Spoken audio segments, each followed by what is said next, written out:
क्या है आध्यात्म? दर्शन, चिंतन धारा, विद्या या संस्कृति की परंपरागत विरासत। आध्यात्म दर्शन यानी जीवन का शाश्वत सत्य। मानव जीवन से जुड़े शाश्वत सत्यों को जानिए और समझिए उपासक डॉक्टर सोहन राज तातेड़ से हमारे खास कार्यक्रम आत्मविज्ञान में। आत्मविज्ञान यानी सही दृष्टि, सही सोच। भाई और बहनों, मातृशक्ति को नमन। स्टूडियो में आपका हार्दिक स्वागत है, अभिनंदन है, सत्कार है। आत्मविज्ञान साइंस ऑफ द सोल के अंतर्गत हम आपको सही दृष्टि, सही सोच, राइट विजन, राइट थिंकिंग के बारे में बताते हैं। क्यों बताते हैं? कि आपके मन में जो नकारात्मक भाव है उसका स्पष्टीकरण करते हैं और उसकी समय सकारात्मक भावों का अंकुरण करते हैं। जहाँ पर सकारात्मकता है वहाँ पे जीवन की सिद्धि है और वहाँ पर हमें राजपथ मिलता है और हमारा जीवन बहुत अच्छा बनता है। हम एक अच्छे व्यक्ति बनते हैं और व्यक्ति जब अच्छा इंसान बन जाता है तो ये उसके जीवन की बहुत बड़ी उपलब्धि है। अपना एक अच्छा इंसान बनना जीवन की हाईएस्ट अचीवमेंट है। वह हम आपको आत्मविज्ञान कार्यक्रम के अनुरूप देना चाहते हैं, क्योंकि ये कार्यक्रम शाश्वत सत्य बताता है, ये कुदरत का कानून बताता है, ये अल्टीमेट ट्रुथ बताता है, ये सनातन सत्य बताता है। और ये सारा कार्य हम नए नए एपिसोड्स के माध्यम में से करते हैं। तो आज का हमारा बहुत सुंदर एपिसोड है, देहात्मवाद क्या है। भाई और बहनों, बहुत ही सुंदर विषय है। देहात्म का मैं संधि विच्छेद करता हूं, देह प्लस आत्मा। देखिए कि देह का मतलब शरीर और आत्मा का मतलब प्रभु। आत्मा का मैं बोल रहा हूं, ये कौन बोला रहा है? ये आत्मा है। और कौन बोल रहा है? ये सोहन राज रूपी शरीर बोल रहा है। बोलने वाला अलग है, बुलाने वाला अलग है। जो बुलाने वाला है वह आत्मा है, बोलने वाला देह है। देह जड़ है, स्वयं आत्मा है। शुद्ध स्वरूप के अंदर वह तो अशरीरी है, वो तो मुक्ति में रहने वाला है। वह तो जो है वह सुख का धाम है, अक्षय सुख वाला है, उसमें कोई दुख नहीं है। लेकिन ये जो भोगने वाला ये शरीर है, इसमें सुख भी आता है, दुख भी आता है, धूप और छांव की तरह ही आता है। तो दोनों को हम संधि विच्छेद करने पर देह और आत्मा दो चीजें हमारे सामने आई और दोनों की नेचर अलग अलग है, दोनों की प्रकृति अलग अलग है, दोनों का गुण अलग अलग है। और अलग अलग गुणों वाले भी आपस में देहात्म रूप में रहते हैं। जो आज अपने सामने, मैं आपके सामने बैठा हूँ, ये देहात्म है। देहात्म सोच भी रहा है, बोल भी रहा है, कर भी रहा है, क्योंकि इसके पास में तीन बड़े साधन हैं। कौन कौन से साधन हैं? मन है, वचन है और काया है। These three powerful tools are there with this body to execute every activity of this world in which we are living, in the society in which we are living, in the family in which we are leading our life, in the world, in the cosmos in which we are leading our whole life। तीन चीजें मुख्य होती है। एक मन होता है, एक वचन होता है, ये काया होती है, ये देह में होती है। हमें देह और आत्मा को सांगोपांग अध्ययन करना है। यही आज हमारा एपिसोड है कि देह और आत्मा मिल गए हैं लेकिन अलग अलग है। देखिए, आत्मा कभी भी देह नहीं हो सकती, देह कभी भी आत्मा नहीं हो सकती है। ये फंडामेंटल ट्रुथ आपको जानना है और यही सबसे बड़ा ब्रह्म ज्ञान है। यही सबसे बड़ा आत्मज्ञान है और यही हमारा आत्मविज्ञान है। यही हम आपको देना चाहते हैं। यही वेद विज्ञान है, यही वीतराग विज्ञान है, यही अक्रम विज्ञान है और ये मोक्ष विज्ञान है। अगर आप जीवन से तरना चाहते हो, अगर शाश्वत सत्य को जानना चाहते हो, आप कुदरत के कानून को जानना चाहते हो, देहात्मवाद को समझिए। इसीलिए आज का टॉपिक बहुत बहुत बड़ा इम्पोर्टेंट टॉपिक, इसको आप ध्यान से समझना। देखिए, देह में 3 चीजें होती है और देह स्वयं जड़ है।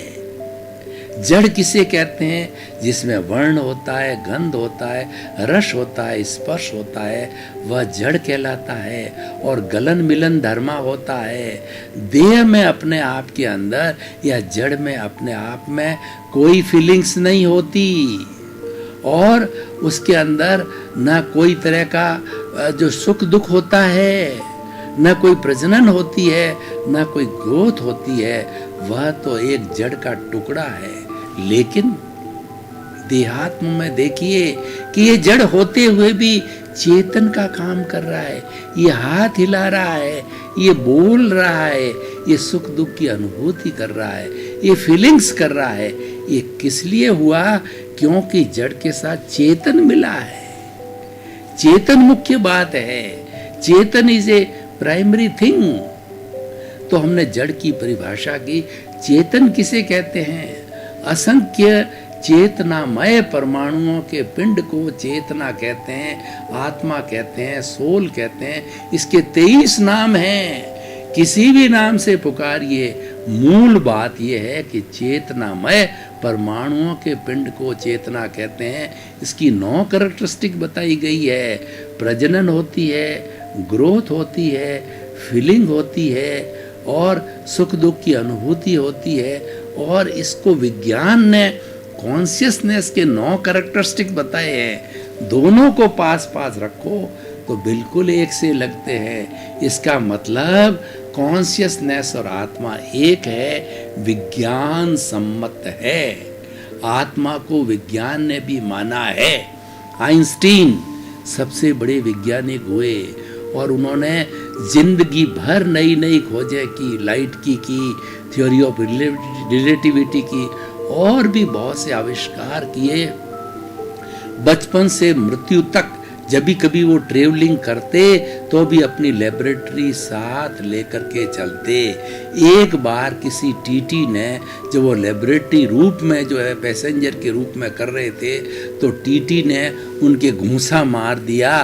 तो घूंसा मारने के कारण वो बहरे हो गए। लेकिन फिर भी उन्होंने आविष्कार का कार्य नहीं किया, बल्कि उसको निर्दोष माना कि उसने मुझे ये घूंसा मारा, बहरा हो गया तो मुझे अच्छा हो गया। बाहर के डिस्टर्बेंसेस मुझे अब सुनाई नहीं देते, मुझे डिस्टर्ब नहीं करते और मैं तो अपने धुन के अंदर जो है वह अपना कार्य करता रहूं। वह आइंस्टीन वो अंतिम समय में अपनी जो है क्या विल लिखता है कि हे प्रभु, हे भगवान, अगर मुझे अगला जन्म दो तो वो मनुष्य जन्म देना और अब के मैं स्पिरिचुअलिटी की बात करूंगा। आने वाले जन्म में मैं आत्मा को, सोल को जो है मैं जानना चाहूँगा, उसकी उपासना करूँगा, उसकी भक्ति करूँगा, उस और मैं सिद्ध बुद्ध मुक्त होना चाहता हूँ। ये वैज्ञानिक कर रहे। देखिए, वैज्ञानिक होता है वह जो कार्य करता लेबोरेटरी में, वो भौतिक चीज़ों पर करता है, भौतिक जड़ होती है। और वैज्ञानिक लोगों ने आज 106 तरह के सब्सटेंस को खोज निकाला है। अब्रक है, भोडक है, जो है वो हमारा टिन है और हमारा गोल्ड है, हमारा सिल्वर है और इस तरीके से 106 तरह के उन्होंने अलग अलग टिटानियम वगैरह अलग अलग सब्सटेंसेस भौतिक निकाले हैं। उस पर खोज करता है और वो लेबोरेटरी में खोज करके 3 परीक्षण करता है। आप भी अगर साइंस के स्टूडेंट रहे हैं तो आपने ग्रेजुएशन, पोस्ट ग्रेजुएशन या स्कूल लेवल के ऊपर लेबोरेटरी में 3 तरह के एक टेस्ट को हैंड्स प्रूव्ड करने के लिए 3 बार करने के बाद एक से जो परिणाम मिलते हैं तब आप कहते हैं hands proved. H2O is equal to water. H plus O2 is equal to H2O, hence proved. Hydrogen और ऑक्सीजन को पर्टिकुलर मात्रा में, टेम्परेचर और पर्टिकुलर मात्रा में मिलाया जाता है तो पानी मिलता है। ये हाइड्रोजन और ऑक्सीजन का मिश्रण पानी है जो ईश्वर से हमको मिलता है और हम उस अमृत को पीते हैं। तो इस तरीके से विज्ञान जो है, वैज्ञानिक है, वो लेबोरेटरी पर काम करते हैं। और जो आत्मार्थी होते हैं, जो देहात्मवादी होते हैं, देह और आत्मा के धनी होते हैं, वो इस शरीर को लेबोरेटरी बनाते हैं और इस पर काम करते हैं और इस पर काम करते ध्यान करते हैं, उपासना करते हैं, इस प्रभु की पहचान करते हैं, इंट्रोस्पेक्शन करते हैं, सेल्फ रियलाइजेशन करते हैं, आत्मा से बात करते हैं, ज्ञाता दृष्टा किसकी स्थिति को जानते हैं कि ज्ञाता दृष्टा कैसे है, उस स्वरूप में रहते हैं और तब जाकर के वो आत्मा की बात अपने रियलाइजेशन अनुभव में लाते हैं। और आत्मज्ञ हर चीज अनुभव में लाने पर वो अनुभव को आगे बांटता है। तो देह और आत्मा दोनों की परिभाषाएं हमने सुनी और हमने समझी और ये दोनों साथ रहते हैं योगी के रूप में, मिश्रण के रूप में, तब जाकर के हमारी ये बद्ध आत्मा कहलाती है।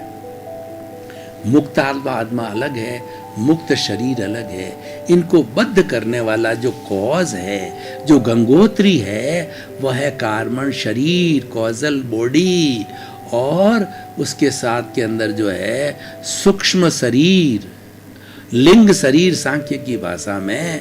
तो ये हमारी गंगोत्री है। गंगोत्री कैसे है कि भगवान शिव की जटा के अंदर गंगा थी। तो भागीरथ जो ऋषि हुए वो हरिद्वार में उन्होंने प्रार्थना की शिव जी से, क्योंकि गंगा का सोर्स है वह हरिद्वार है। वहाँ बैठ के बड़ी तपस्या करी और शिव जी की आराधना करके कही कि आपकी जटा के अंदर जो गंगा है उस गंगा को हरिद्वार से बहा करके पूरे हिंदुस्तान में बहाइए और पापियों का उद्धार कीजिए, जगत कल्याण कीजिए, जय जगत कीजिए, लोक कल्याण कीजिए और सर्वोदय कीजिए, सबका भला कीजिए। तो भगवान तो पैदा ही इसीलिए होते हैं, जगत कल्याण के लिए। आत्मज्ञ होता है, जगत कल्याण के लिए होता है। ज्ञानी पुरुष होता है, जगत कल्याण के लिए। ज्ञानी को कहा गया तिन्नानम तार्याणम। ज्ञानी खुद तरता है, खुद मुक्ति को जाता है और दुनिया को मुक्ति का रास्ता बताता है। क्योंकि जो ज्ञानी संत पुरुष होते हैं, संत किसे कहते हैं कि साधु वह होता है जिसके रसोई नहीं होती, जिसके घर नहीं होता और जिसके कोई रिश्ते नहीं होता। जब सन्यासी हो जाता है और उसके सामने उसका पिता और माता खड़ी है तो वह सन्यासी कहता है मेरे संसार पक्ष के पिता है, मेरे संसार पक्ष की माता है, मेरे संसार पक्ष का भाई है। क्योंकि वो तो वसुधैव कुटुंबकम के सदस्य हो जाते हैं, वो तो जीवात्मा से अंतरात्मा बन जाते हैं, परमात्मा बनने के लक्ष्य में लग जाते हैं। वह परमार्थी परार्थी होते हैं, परमार्थी बनने का अभ्यास करके परमार्थी बन जाते हैं। वो भगवान का स्वरूप हो जाता है। अल्टीमेट ज्ञान की स्थिति को धीरे धीरे अनुभव बढ़ा करके वो प्राप्त कर लेते हैं। तो हम देहात्मा को बहुत अच्छी तरह से समझें कि देखिए कि आत्मा का जैसे मैंने बताया और देह बताया, दोनों साथ में रहते हैं लेकिन दोनों पड़ोसी हैं, दोनों एक नहीं है। हमारा संसार का सबसे बड़ा ज्ञान क्या है? इस शरीर को मेरा मान लिया, शरीर को मैं मान लिया कि मैं सोहन राज हूँ। ये अल्टीमेट ट्रुथ है। मैं कमाने वाला हूँ, मैं बोलने वाला हूँ, मैं विद्वान हूँ, मैं और मेरा। मैंने धन कमाया, मैंने परिवार का सृजन किया, मैंने मेरी संतान को बड़ा किया और मेरा धन, मेरा परिवार, मेरी दौलत, मेरे बाल, मेरे बच्चे, मेरी ज्वेलरी, मेरा बैलंग, ये अज्ञान है। क्यों? ये तो सब चीज़ें अविनाशी है, इस शरीर तक जुड़ी है। शरीर गया, सब गया। क्या कभी राम नाम सत होता है तो आप सोने का जो 1 तोला साथ लेके जाते हो क्या? शरीर भी यहीं छोड़ के जाता है, कुछ साथ में नहीं जाता है। पुण्य और पाप रूपी कार्मण शरीर जिसकी वजह से ये शरीर मिला है, वो कार्मण शरीर साथ जाता है, इस प्रभु के साथ में जाता है, क्योंकि अभी हिसाब क्लियर नहीं हुआ है। हिसाब क्लियर हो जाएगा जब ये कॉजल बॉडी खत्म हो जाएगी और पुनः इस जड़ जगत जो है वो भी शाश्वत है, उसके अंदर विलीन हो जाएगी और उसका छोटा छोटा परमाणु है वो प्योर है। जब सारे परमाणु मिलते हैं, जब अशुद्ध होते हैं, हमारा आत्मा भी प्योर है, लेकिन कार्बन शरीर के कारण इम्प्योर है। अब दोनों की ड्यूटी, दोनों प्योर होना चाहते हैं, दोनों मिलने से अशुद्ध हुए। ये जड़ और चेतन मिलने से अशुद्धि आई है। ये दोनों तड़प रहे हैं कि हम सेपरेट हो जावें। वो सेपरेशन जो होता है वो ज्ञान के द्वारा होता है, वो आत्मज्ञान के द्वारा होता है, वो ब्रह्म ज्ञान के द्वारा होता है। और ये भेद विज्ञान, ये आत्मविज्ञान ही ब्रह्म ज्ञान है कि दोनों अलग अलग हो, साथ रह रहे हो, अपने आप को एक दूसरे का पड़ोसी मानो। जो हमारा आत्मा है, चेतन तत्व है, दोनों भ्रुकुटियों के बीच में पिनियल ग्रंथि है, वहाँ पे इसका स्थान माना गया है। वो तो वहाँ पर बैठा है और उसके साथ केवल भाव सत्ता है, जड़ सत्ता नहीं है, क्योंकि वो तो अरूपी है। लेकिन जब तक शरीर में है, इस शरीर को सीधा करने के लिए, इस शरीर को तपाने के लिए और इस कॉजल बॉडी को तपा करके इसको समाप्त करने के लिए वो जो अपनी आत्मसत्ता क्या रखते हैं, उनके साथ प्रज्ञा रहती है, उनके साथ संवर रहता है, उनके साथ के अंदर संभाव रहता है, उनके साथ में 5 आज्ञा रहती है। ये सब पांचों मिलके प्रभु का परिवार है, भाव सत्ता रूप में है।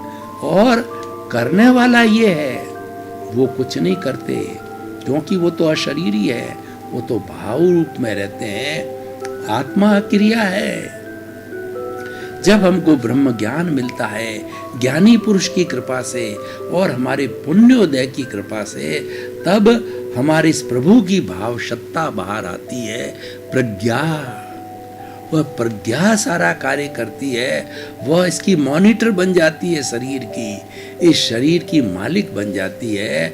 और ये सोहन राज के मन वचन रूपी काया को, इसकी बुद्धि को जो है, यह हर वक्त सचेत करती है कि तूने ज्ञान लिया हुआ है, तूने ज्ञानी पुरुष से ज्ञान लिया हुआ है, 5 आज्ञाएं ली है, उसका पालन कर। ज्ञान ने तेरे को 100% की प्रतीति करा दी कि मैं तो शुद्ध आत्मा हूँ, मैं तो ज्ञाता हूँ, मैं दृष्टा हूँ 24 आवर्स। यह चीज़ ध्यान रखो, ये तुम्हारा निज स्वरूप है, अल्टीमेट ट्रुथ है, ये शाश्वत सत्य है, ये कुदरत का कानून है, यही आत्मविज्ञान है। इसकी जानकारी करके रखो और उसके बाद के अंदर हमारा ये सारा जो बाहर का दृश्य जगत है वह भी साथ लेके आए, वह भी गलत नहीं है। भाई है, बहन है, बेटे है, धंधा है, करो, करो नहीं करना पड़ेगा। आप साथ लेके आए हो, जब तक उसका नहीं करोगे छुटकारा नहीं होगा। जब आप जन्म लेते हो, माता मिलते हैं, पिता मिलते हैं, बड़े होते हो, पत्नी मिलती है, बेटे मिलते हैं, बेटे की बहुएं मिलते हैं और उनके साथ जीवन भर रहते हो। ये जीवन भर जो साथ रहते हैं, ये बड़ी बड़ी पार्टियां हैं। आप व्यापार करते हो तो आपके लेन देन के अकाउंट्स होते हैं, आपके कस्टमर्स होते हैं, उससे सारा व्यापार करते हो, उससे लाभ हानि कमाते हो। तो ये बड़ी, और उसका किसी का लेना होता है, किसी का देना होता है, किसी का डेबिट होता है, किसी का क्रेडिट होता है। उसी का नाम व्यापार है, उसी का नाम संसार है, उसी का नाम दृश्य जगत है और उसी का नाम ये दुनिया है। और उसमें हम जीते हैं, जीना पड़ेगा क्योंकि हम लेके आए हैं। हो तो हम बात कर रहे थे पत्नी, सबसे बड़ी पार्टी आपके जीवन की पत्नी, क्योंकि वो 24 घंटे शादी से मृत्यु तक आपके साथ रहती है। ये हमारी भारतीय संस्कृति का जो फैमिली सिस्टम है, जो विवाह है, जो शादी है, इतना सुंदर सिस्टम है कि एक पत्नी अर्धांगिनी होती है, आधे अंग की मालिक होती है। आपने शिव जी का रूप देखा होगा तो आधे शरीर में शिव भगवान है और आधे शरीर में पार्वती है, क्योंकि आधे शरीर की वो मालिक है। जिस पर भगवान शिव है उस पर अधिकार पार्वती का है, और जिस पर पार्वती का स्वरूप है उस पर अधिकार भगवान शिव का है। दोनों मिलने से पूर्ण होते हैं, आधे मिलने से अपूर्ण है। अकेली पार्वती अपूर्ण है, अकेला शिव अपूर्ण है, दोनों मिल गए पूर्ण हो गए। तो हम भी यही कहना चाहते हैं कि देहात्मा, एक तरफ देह है, एक तरफ आत्मा है, और देहात्मवाद की बात कर रहे हैं। दोनों को मिलाया तो दोनों मिलने से पूर्ण हुए। भाई और बहनों, आपका बहुत बहुत धन्यवाद। आप ये हमारा जो आत्मविज्ञान कार्यक्रम है आत्मा का ज्ञान देता है, आपके स्वरूप का ज्ञान देता है, आपको अच्छा इंसान बनाता है, आपको मानवतावादी बनाता है, आप में इंसानियत के गुण भरता है, आप किसी का बुरा न करो ऐसी आपको शिक्षा देता है। सर्वे भवन्तु सुखिनः, सर्वे भवन्तु निरामया। आपके प्रति मंगल भावना, शुभकामना। आत्मविज्ञान में आत्मविज्ञान यानी सही दृष्टि, सही सोच।